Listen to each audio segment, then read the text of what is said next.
você, que privilégio a gente estar aqui na nossa última aula do Justiça, riscando as injustiças da nossa vida, na nossa história.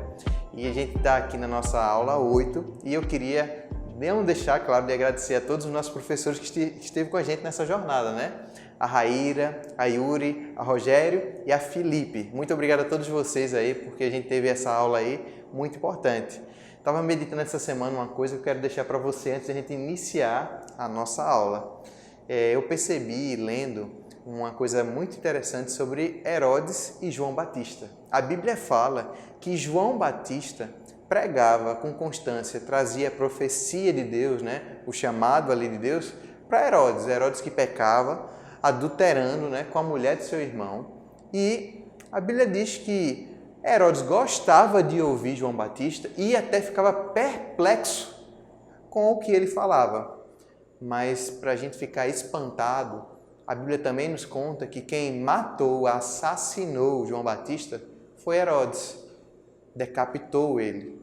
Então não adianta a gente apenas ficar admirado com a palavra de Deus, não adianta a gente ficar achando ela bonita e achar que isso é um nível de adoração que Deus quer de nós. A gente ficar perplexo. Deus também quer da gente arrependimento e obediência. Eu acredito que todas essas aulas sobre justiça, sobre a gente entender o que Deus quer para a gente, está mexendo conosco. E se isso é muito difícil para nós, primeira coisa, arrependimento. Segunda coisa, obediência. E eu queria começar orando com você. Pai Santo, muito obrigado pelo privilégio de estar aqui. Fala mais uma vez ao nosso coração e eu quero te pedir misericórdia, porque é muito desafiador, Deus, viver conforme a tua justiça, sendo uma justiça que retifica, que corrige, Deus, que muda a história, porque o Senhor é perfeito. O Senhor ama aqueles que necessitam e veio para corrigir as injustiças. Meu Deus, a gente quer te pedir perdão por tantas vezes não ter os teus olhos, nem ter a tua atitude. Mas não queremos apenas, Senhor, ser alguém arrependido, mas queremos ter também as tuas ações, o teu amor, o teu jeito de ser. Oramos por isso, tem misericórdia de nós, em nome de Jesus. Amém. Hoje nós vamos falar sobre nosso último tema, paz, beleza e justiça, nosso último capítulo. E eu preciso começar falando para você que Deus criou o mundo do caos para o belo. O autor do livro, né, que a gente tem estudado, o autor que é Tim Keller, né, Timothy Keller, ele fala uma coisa muito interessante sobre as religiões do mundo. As religiões do mundo normalmente vêm de histórias de deuses que brigam e o resultado dessa briga é o mundo que foi feito desse caos, ou então de uma coisa muito caótica que foi vamos dizer assim, se enrolando e o mundo acontece, mas nunca é, vamos dizer assim, algo que veio de uma mente organizada, de um desejo profundo de amor, de algo que já era caótico antes e veio a se tornar organizado. Apenas o Deus que a gente vê na Escritura é que fala que pegou um mundo sem forma, que era vazio, que era caótico e trouxe do caos a verdade, o amor, a beleza. E isso é muito interessante de a gente entender, porque o nosso Deus, ele é um Deus que estrutura. Aqui tem essa imagem para mostrar que Tim Keller até usa essa imagem, que Deus é como esse tapeceiro, aquele que faz um tapete, que vai juntando os fios, que são apenas fios e que poderiam estar emaranhados, mas que faz uma obra belíssima, de um tapete incrível. Ou como um arquiteto, que você pode ver só a areia ali, ou só o cimento, ou só uma viga, mas Deus faz algo incrível. Ele junta todos esses instrumentos que sozinhos pode ser algo caótico, mas torna um grande edifício. E a Bíblia mesmo fala que quem foi que fez os alicerces? Quem foi que fez os fundamentos? Quem criou o mundo? Foi Deus. Jó fala sobre isso no livro. Então, Deus é quem criou um mundo com ordem, com organização, com beleza. E o que isso tem a ver com a gente? Tem muito a ver, porque tudo que Deus fez, está lá em Gênesis 1:31 e também no início do capítulo 2, tudo que Deus criou foi muito bom, é muito bom. Só que a gente vai começar também a falar aqui o propósito desse bom de Deus. O propósito era viver o shalom. Essa é uma palavra que é do hebraico, do povo judeu, e que é muito subestimada para a gente, porque a gente entende shalom como paz. Mas paz É uma palavra muito simples para nós, talvez brasileiros, mas o Shalom, como Deus criou, significa uma palavra que tem a ver com reconstrução, reconciliação completa, reconciliação física, social, emocional, espiritual. Talvez um sinônimo para Shalom, para a gente entender melhor, significa harmonia em todos os aspectos da vida. Olha que interessante. O desejo de Deus é que o mundo tenha uma convergência, um bem-estar. E Efésios 1:10 e depois Colossenses diz o seguinte: isto é, fazer convergir em Cristo todas as coisas celestiais ou terrenas na dispensação da plenitude dos tempos. Tudo para Cristo. Shalom é fazer com que todas as coisas estejam bem reconciliadas em Cristo. Outra coisa é que, por meio de Cristo, Ele reconciliou todas as coisas, tanto as que estão na terra quanto as que estão no céu, estabelecendo a paz, o Shalom, pelo seu sangue derramado na cruz. A gente tem falado sobre isso e eu quero dar um exemplo para vocês de Shalom verdadeiro. Eu só estou falando por isso porque a gente vai falar, antes de dizer aqui esse exemplo muito legal, é que a gente está em queda. A gente não está mais no Shalom. A gente caiu do nosso estado perfeito, do nosso estado de paz, do nosso estado de harmonia. E hoje a gente precisa estar em reconstrução. O autor do livro, Tim Keller, ele usa um exemplo muito legal, que é de um filme que ganhou um Oscar de 1946, que eu não vou citar para vocês porque você talvez não assistiu esse filme. Eu acho que A Felicidade é para Todos, se eu não me engano. E ele vai contar uma história muito bonita de um banqueiro. Esse filme conta... A Felicidade Não Se Compra, desculpa, filme de 1946. Conta a história do banqueiro George Bailey. E é muito legal porque esse banqueiro, ele não queria cobrar juros muito alto, vamos dizer assim, muito alto para a sociedade, mas ele cobrava juros baixos para que aquela sociedade tivesse dinheiro para poder construir a comunidade ali, para poder ter um ambiente de paz. Só que em certo momento desse filme, o George Bailey, ele pensa em se suicidar. E quando ele está a ponto de morrer, ele começa a pensar se a sua vida realmente tem valor. E ele lembra que ele conseguiu, através do seu esforço, mesmo não sendo um bilionário, como tantos bancos, que cobra ali aquele valor tão caro para fazer um empréstimo com juros altíssimos, ele não fez isso. E ele viu que a sua maneira de viver ajudou a muitas famílias a construírem a sua vida. Ele realmente teve o senso de comunidade. Então, o seu sacrifício de não ganhar muito dinheiro como banqueiro, mas de abrir mão do lucro, ajudou a uma comunidade ser feita. E ele acaba, vamos dizer assim, não se suicidando. Seu sacrifício já tinha sido feito, vamos dizer assim. E ele sobrevive. E eu queria trazer um exemplo mais contextual, que é do Tony Stark. Quem assistiu aí tanto Guerra Infinita como Ultimato, viu que esse ator, esse que representa o Homem de Ferro, teve que tomar uma decisão para o bem da comunidade. E é uma decisão bem difícil, porque ele é pai de uma filhinha, ele ama a sua família, mas em prol da comunidade, para poder trazer paz, para trazer reconstrução, para trazer essa reabilitação para o mundo, ele teve que se sacrificar. Ele teve que usar tanto o seu conhecimento para ajudar as pessoas a voltar nesse tempo aí e ajustar o universo, como ele teve que também se sacrificar, dando o estalo de dedos.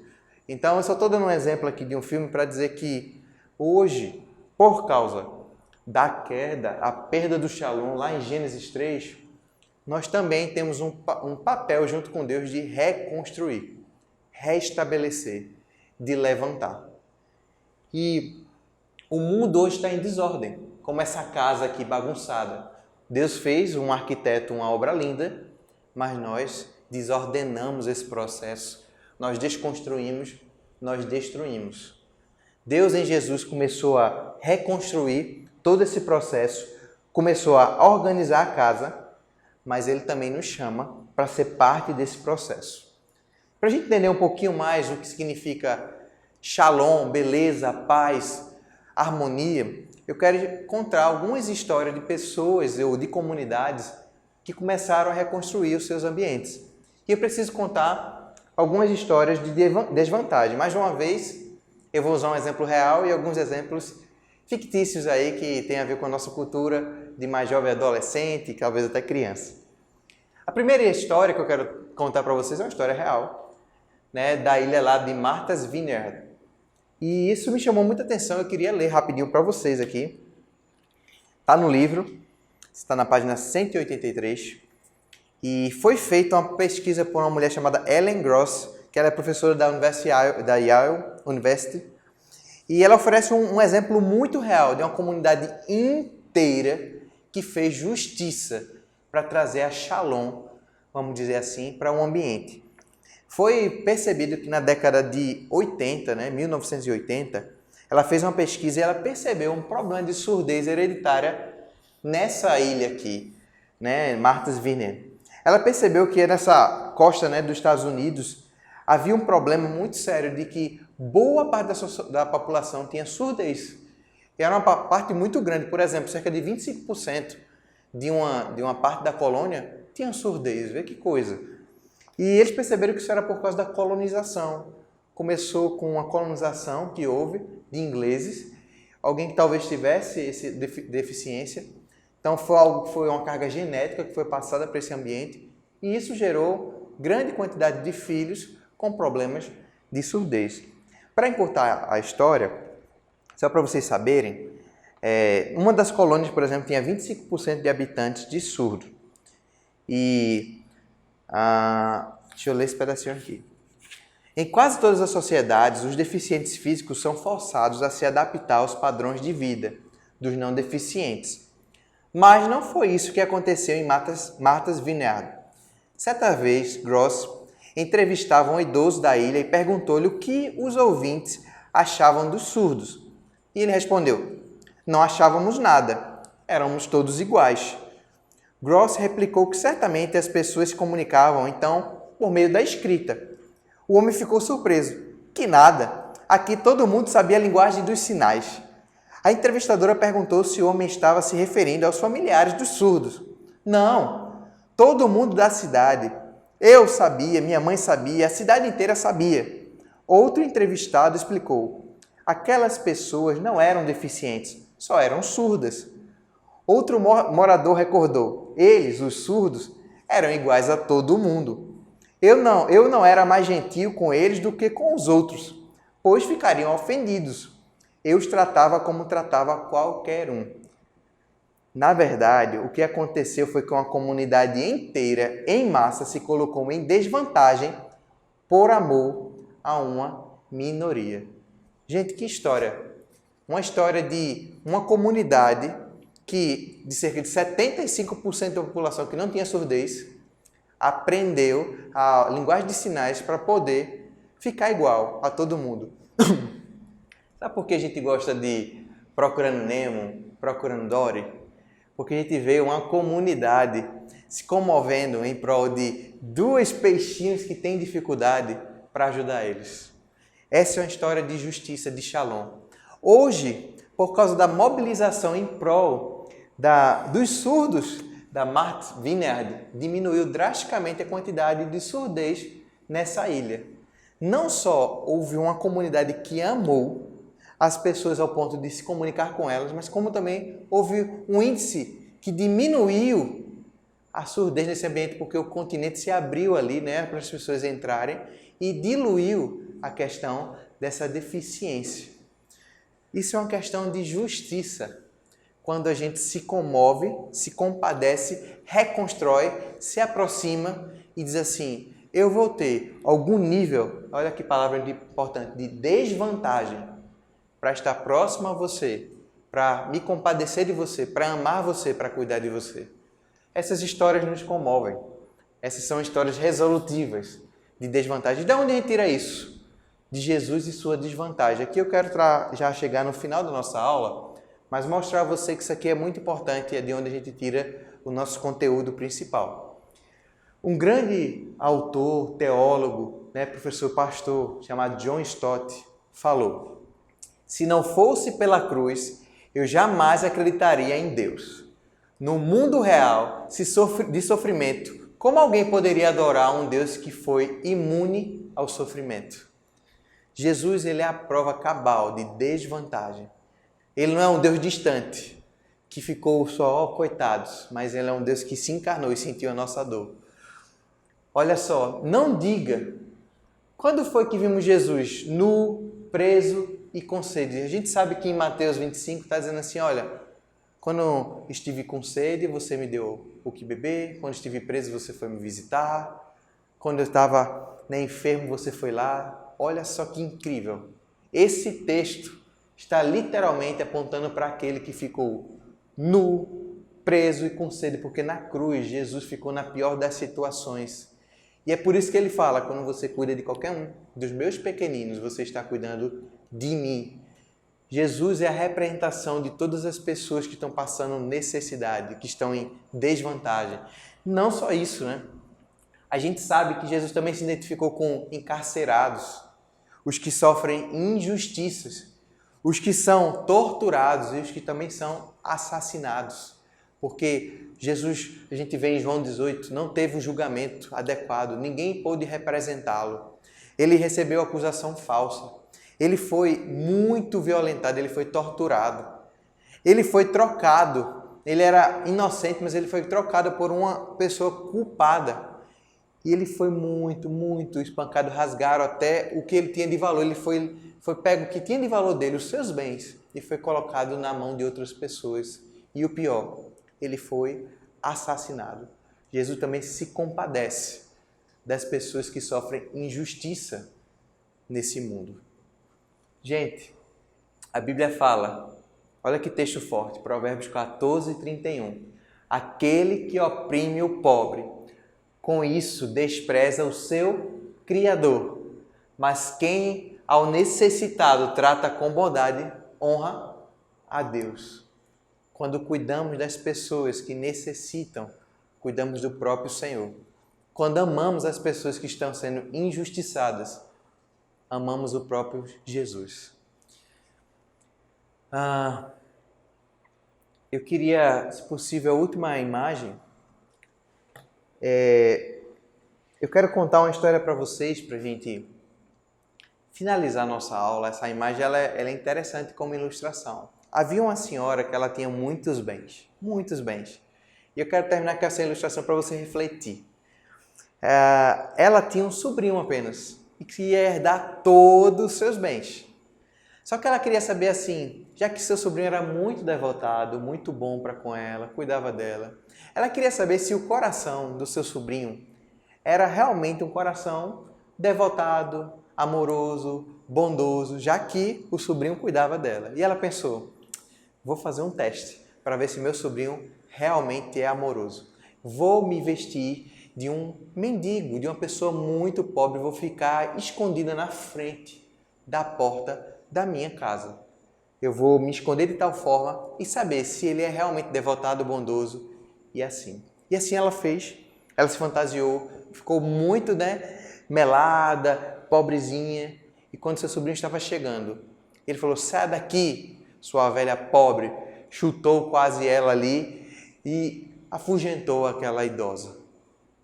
E ela reconheceu naquele momento o verdadeiro caráter do seu sobrinho. Assim somos muitos de nós. Diante de Deus temos uma postura, mas diante dos seus filhos temos outra. Diante de Deus adoramos, choramos, dizemos que Ele é o amor da nossa vida, mas diante daqueles que necessitam do seu cuidado, demonstramos desprezo, às vezes violência, desrespeito, preconceito. Falamos que eles são qualquer outra coisa, menos digno de cuidado, amor e carinho. Essa é a face que muitos de nós temos.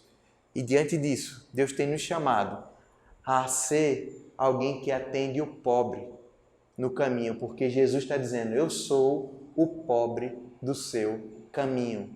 Assim como aquela senhora era aquela representante da família e que tinha todo esse poder, Jesus é um representante que se coloca no nosso caminho. E esse é um desafio dessa aula, esse é o desafio do nosso curso, que Deus possa mexer com a sua vida e com a minha vida. Quero terminar mais uma vez orando pela sua vida e por mim, pedindo a Deus a graça de acordarmos e termos uma vida diferente. Pai Santo, tem misericórdia de nós, para que nós não possamos ter uma face contigo, uma postura contigo, uma ação com o Senhor, mas agimos tão diferente com a tua criação. Agimos tão diferente com as pessoas que o Senhor criou. Agimos tão diferente com as pessoas que necessitam do teu amor. Nos torna alguém semelhante a ti, profundamente. Alguém que ama profundamente tanto o Senhor como a tua criação. Essa é a nossa oração, em nome de Jesus. Amém. Que Deus te abençoe. Até mais.